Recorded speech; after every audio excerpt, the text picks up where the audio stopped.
Hello mga kabulero and welcome back sa isa na namang edisyon para matuto tayo ng iba't ibang techniques sa pag-integrate ng mga functions. At isa sa pinakamahirap na process sa pag-integrate ay ang integration by parts. Pero bakit nga ba kailangan natin pag-aralin ito at kailan natin gagamitin ang integration by parts? Hindi ba pwedeng isolve na lang ang functions gamit ang use substitution or power rule?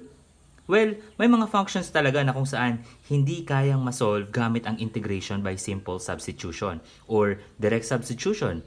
O kaya naman yung integration of trigonometric functions and identities or integration leading to inverse trigonometric functions. So, kailangan nating i-break down ang functions into parts para makuha natin ang tamang output of integration. So, ang pinakamabilis at pinakamadaling paraan para makapag-integrate by parts ay ang tinatawag na DI method. At ito ay isang acronym na ang ibig sabihin ay differential and integral method. So, from the name itself, magdi-differentiate tayo at mag-i-integrate tayo at the same time para ma-evaluate ang integral ng functions. So, to begin the discussion, let me first state the rules used in DI method at ang mga rules na ito ang magsisilbing guide natin kung ano ang best approach para isolve ang integral of a function. So, first rule. So, ano nga ba ang sinasabi ng rules na ito? Itong mga rules na ito sa ngayon ay hindi pa magme-make sense. Pero mamaya, pag in-apply natin sa problem solving, magigets natin kung ano yung gustong sabihin. At itong mga rules na ito ang magsasabi kung kailan tayo hihinto kasi gagawa tayo ng several iterations para makompute ang integrals ng functions. First rule is, hihinto tayo kapag nakakita tayo ng 0 or pag na-encounter na natin yung 0 on the D column. Number 2 is, we can stop as soon as we can integrate both or integrate and differentiate yung row. And then third is if the function repeats. Okay, so we will give several examples for each of the rules and hopefully we will get the gist of what these rules are and how to integrate functions by part. So let's say our first problem is integral of x squared sine of 3x dx. Siguro i-assess natin to. Pwede ba itong gamitan ng use substitution or integration of by simple substitution? I think the answer is no because we have sine of 3x na ginagamitan na natin ng use substitution. And we still have x squared which doesn't correspond to the derivative of our supposed to be u which is 3x. Okay, so in this case, hindi pwede gamitin yung use substitution.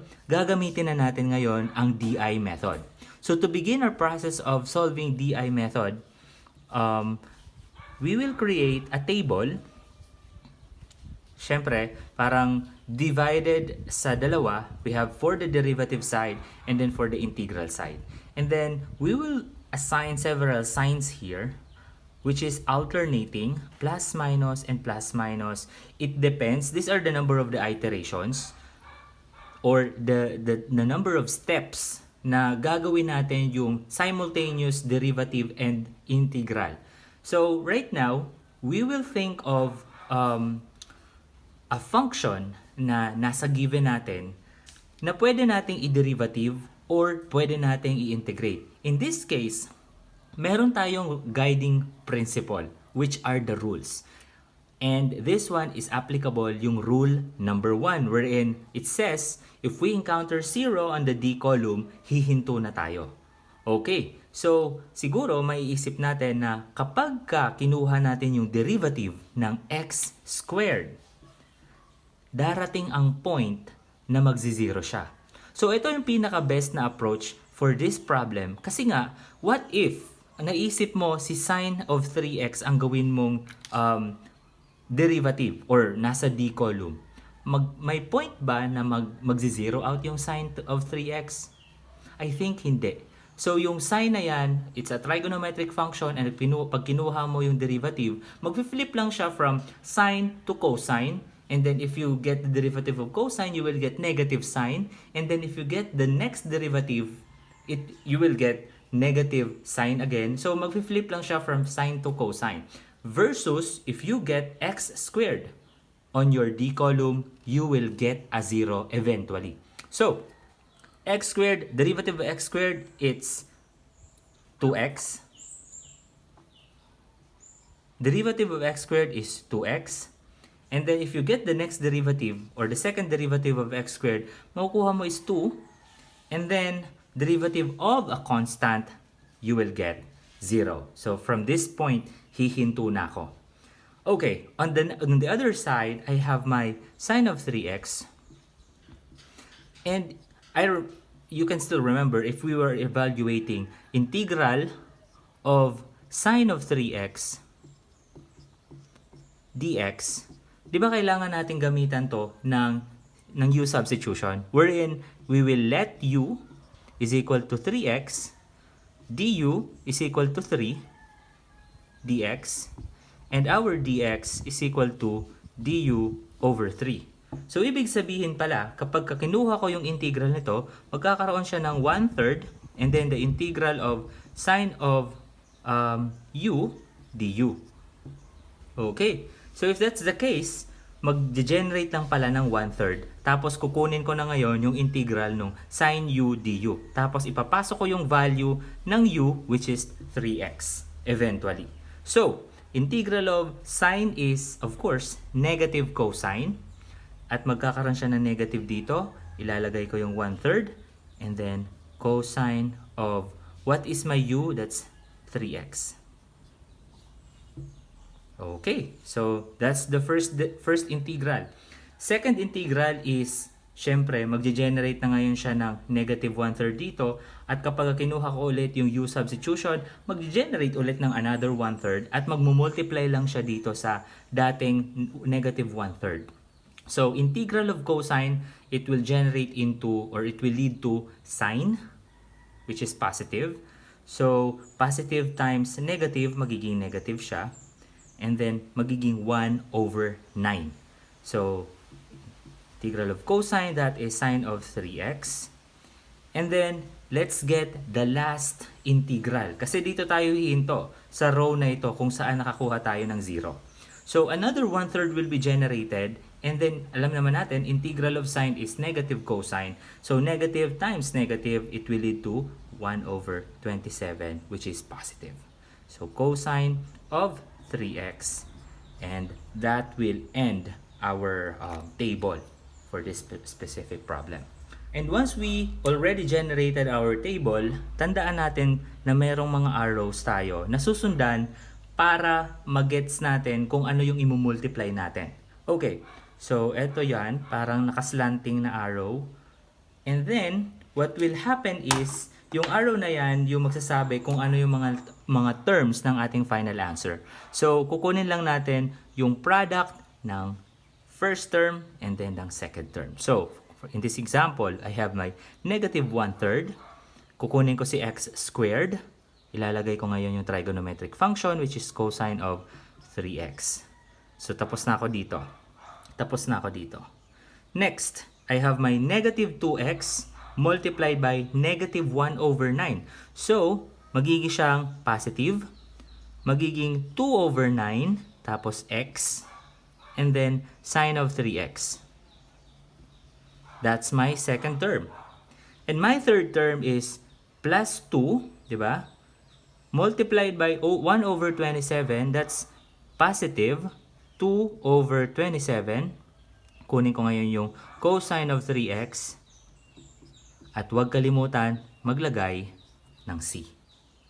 And this is the final answer for this problem. Okay? Siguro, meron tayong i-introduce na ngayon, although hindi siya gagamitin, pero as part of the process ng DI method, kinukuha dapat yung last term. Tapos, or kinukuha yung product ng last term, ito yon, pero ipapasok siya sa integral sign. Pero nagkataon nga lang sa following the first rule, makakapag-generate tayo kasi ng 0 or na-encounter natin yung 0 and anything multiplied by 0 is definitely 0. So, kunyari lang na gagamitin natin to sa mga susunod na rules for DI method. Ang dapat na susunod dito ay hindi pa plus C. Kunyari lang naman ha.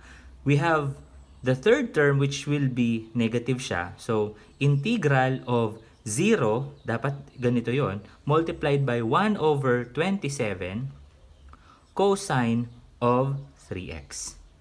So, dapat ito yung isa pang term bago yung plus c. Kaso nga lang 0 to, therefore, mawawala din siya. So, hindi na natin siya nilalagay if we are following the first rule of DI method.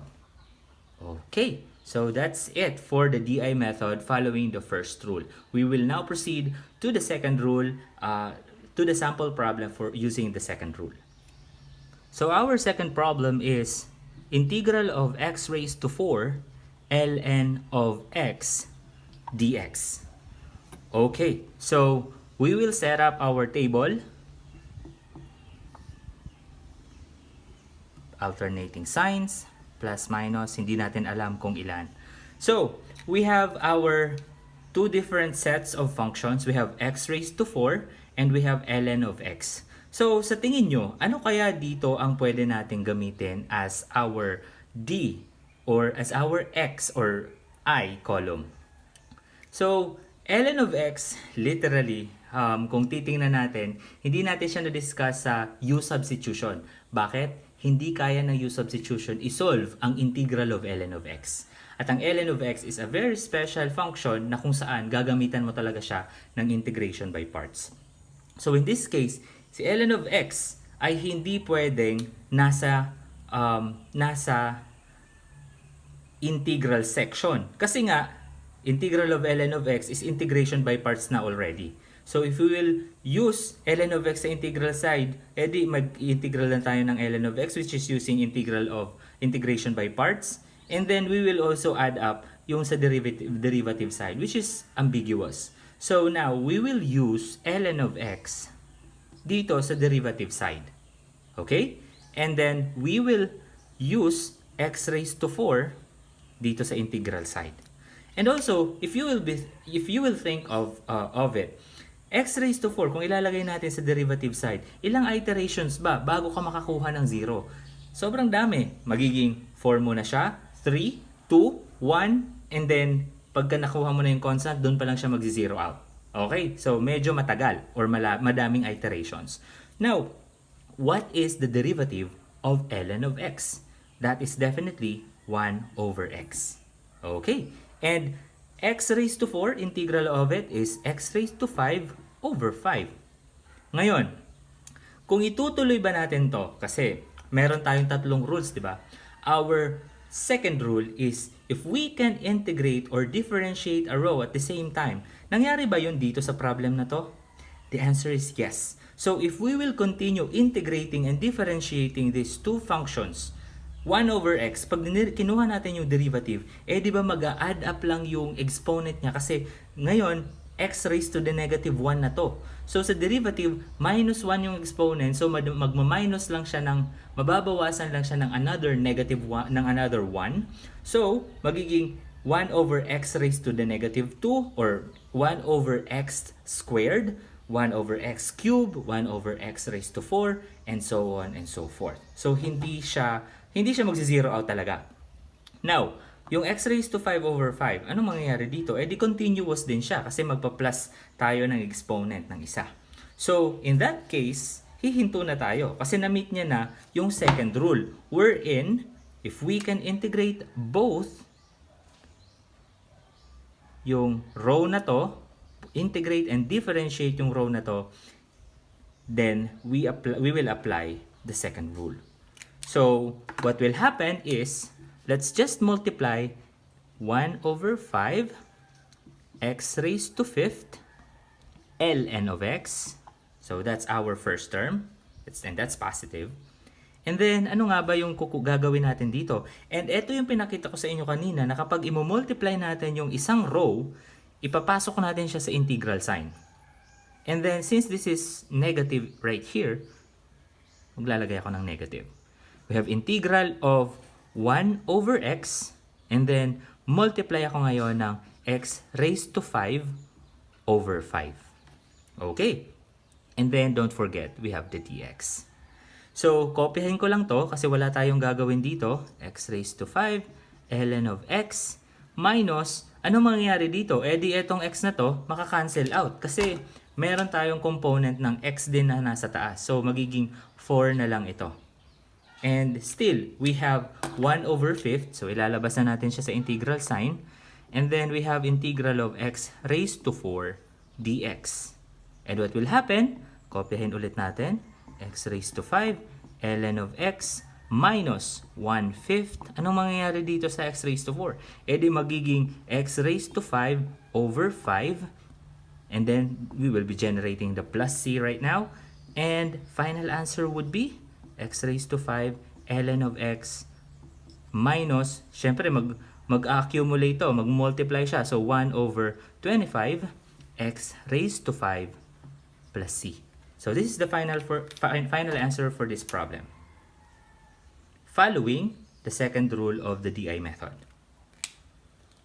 Okay, let's proceed to our next problem. So, our third problem is integral of e raised to x sine of x dx. Ngayon, gagamitan natin siya ng DI method. Pero, let's try analyzing which rule will be applied for this problem. Una, kapag ka ba nag-derivative tayo ng e, makakakuha ba tayo ng 0? The answer is no. Kahit na ilang beses mo siyang i-derivative, hindi siya magiging 0. Now, our second test would be, yung sine of x ba kapag ka derivative natin ay makakukuha tayo ng 0? The answer is no again. Hindi siya magzi-zero out. At nasabi na natin siya kanina. So, i-test natin yung second rule. If we can integrate both or integrate and differentiate a row, then we can apply the second rule. So, let's try using the DI method to be able to assess kung second rule ba to or yung third rule na hindi pa natin nagagamit. So, let's try creating the table. DI plus minus plus minus. So, siguro ang question is, alin yung nasa D side, alin yung nasa I side? Pwedeng si e raised to x ba? Or pwedeng si sine raised to x ba sa derivative side? The answer is either way. Kasi kahit na alin man yung gamitin natin sa D side, pareha siya pwede na ma-derive. Okay? Pwede din ma-integrate yung kabilang side na hindi tayo nahihirapan. So, in this example, I will use e raised to x dito sa D side. And then, on the right side or the I side, we have sine of x. So, derivative of e raised to x is still e raised to x.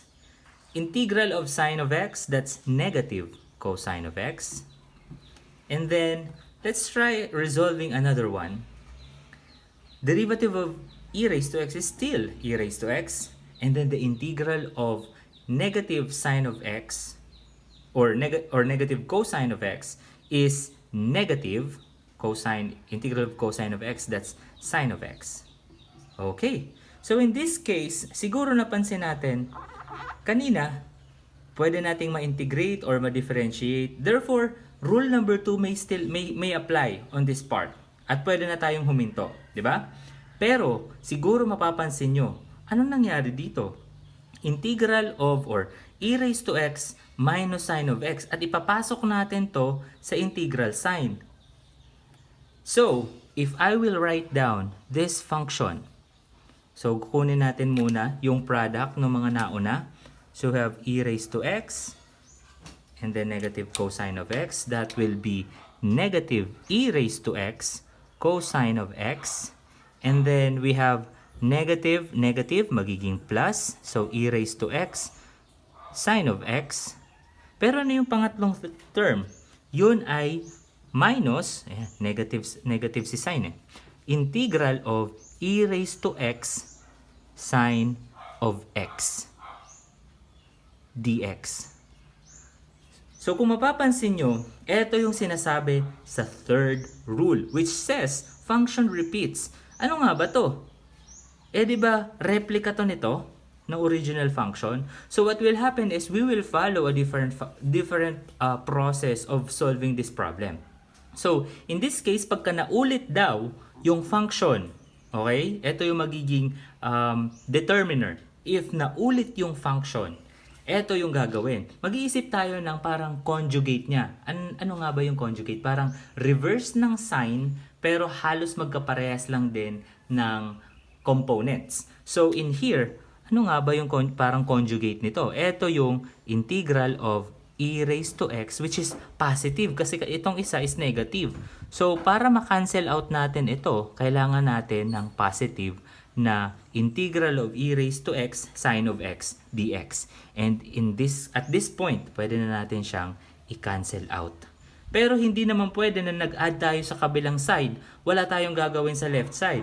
Siyempre, dapat din tayong mag-add ng same value, which is positive e raised to x sine of x dx dito sa kabilang side ng ating equation.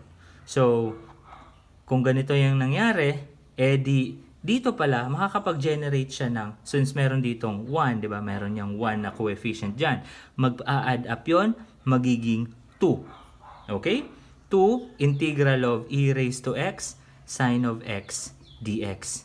So ngayon medyo na-tweak ngayon yung original na function natin at nagkaroon siya ng 2. So kailangan nating mag-isip para mawala yung 2 na yan at kopyahin muna natin yung naging resolution sa kabilang side ng ating equation. We have e raised to x or negative e raised to x cosine of x plus e raised to x sine of x.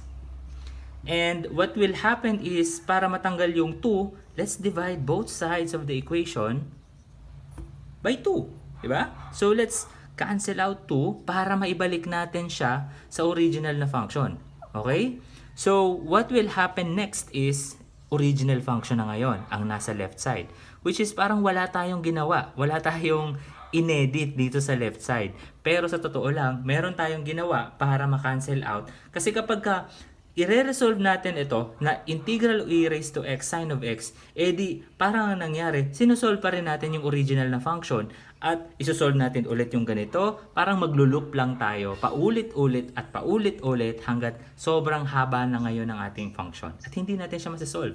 So in this case, what happened is, yung 2 mawawala na dito sa left side at nag-generate tayo ng 1/2 sa kabila. So this will be the final answer. So 1/2 e raised to x cosine of x plus 1/2, syempre positive to, e raised to x sine of x, and don't forget plus c.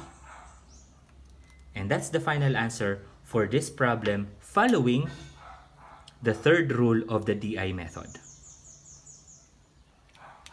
Okay, so let's head on to our next example.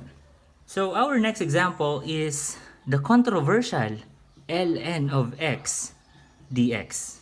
Okay, siguro sa unang tingin, mahirap to kasi iisang function lang ang nakikita natin. Pero sa totoo lang, meron kang makikita ditong dalawang function. Siguro imaginary lang yung isa. Hindi naman imaginary. Siguro hindi lang inilagay kasi understood na nandun siya. So, if we will write down or if we will tabulate our DI components, plus, minus, again, ln of x ay hindi pwedeng nasa integral side, 'di ba? Kasi nga, yun nga yung ini-integrate natin ngayon, 'di ba? Yung ln of x. So ilagay natin yung ln of x dito sa d side. Now, ano ang nakikita natin or actually ano ang hindi natin nakikita, which is nandyan talaga siya pero hindi lang nilagay. Siguro mapapansin natin na meron tayo dapat ditong 1. 'Di ba? 1 multiplied by ln of x, that's still ln of x. So, ang nasa I section natin is 1. So, integral of or derivative of ln of x, that's 1 over x. And then, the derivative or the integral of 1, that is x. 'Di ba? So, tutuloy pa ba tayo or hihinto na tayo? So, i-assess muna natin. Pwede ba siyang maging third rule or mag-follow ng third rule, which wherein the function repeats, The answer is no. Kasi kapag in-integrate natin yung x, magiging x squared siya and imposibleng makabalik siya sa ln of x. Okay, so it follows the second rule of the DI method. Hinto na tayo dito at kunin na lang natin yung integral nitong second row. So, ito yung magiging arrow nito. And let's try computing the product of ln of x and then yung x. So, that's ln or x, ln of x. And then what will happen is minus integral of 1 over x multiplied by x dx. At kung nakikita natin, mayroon tayong x and x here, or 1 over x and then multiplied by x, that's cancelled out. Magiging 1 na lang yan. So, copy yung x ln of x minus the integral of dx. And what will happen is, integral of dx is just x. So, this is the final answer for this problem. Minus x plus c. So, eto pala, ang integral ng ln of x. X ln of x minus x plus c. Okay, so at least na-clarify natin na ang integration by parts pala ang solusyon para ma-solve natin ang integral of ln of x. Let's head on to our next problem. So this will be our last problem. And ang last problem natin is somehow related dun sa previous problem wherein it's about integral of ln of x. Pero meron siyang exponent na 7. Okay? So, dx. So, siguro dito, mapapaisip ka, magle-let you ba ako dyan para makuha ko yung integral or derivative? The answer is, hindi muna. Kailangan muna natin siyang i-transform in such a way that we can determine two different functions. So, kung maaalala natin, meron tayong merong property si natural logarithm na kapag ka yung exponent ay or yung variable niya is naka-exponent, pwede nating i-multiply yung exponent at ilagay sa harap ng natural logarithm. So, parang ganito lang yan. ln of e raised to 2. So, ang katumbas lang niyan is 2 ln of e. Which is, alam natin, ln of e is 1. So, ang sagot dito is 2. Okay. That's for ln of e. Pero, pag ln of x, edi mag-generate lang siya dito ng 7 and then ln of x dx. So, in that way, masasolve na natin siya. Kasi kanina, 1 lang yung nasa harap niya, di ba? So, yun yung nasa I section natin. So, if we will create our table, ln of x will be on the d side. Derivative of ln of x is 1 over x. And then here, 7. Kanina 1. So, ngayon magiging 7x to. Okay. So, hinto na tayo kasi it follows the same process. Kaso nga lang, kailangan natin ng idea dito na ganito pala yung transformation niya para ma-solve natin siya. So, we now have this arrow pointing to 7x. So, the final answer here, or the answer, will be 7x ln of x minus, eto, syempre, integral of 1 over x muna multiplied by 7x, diba?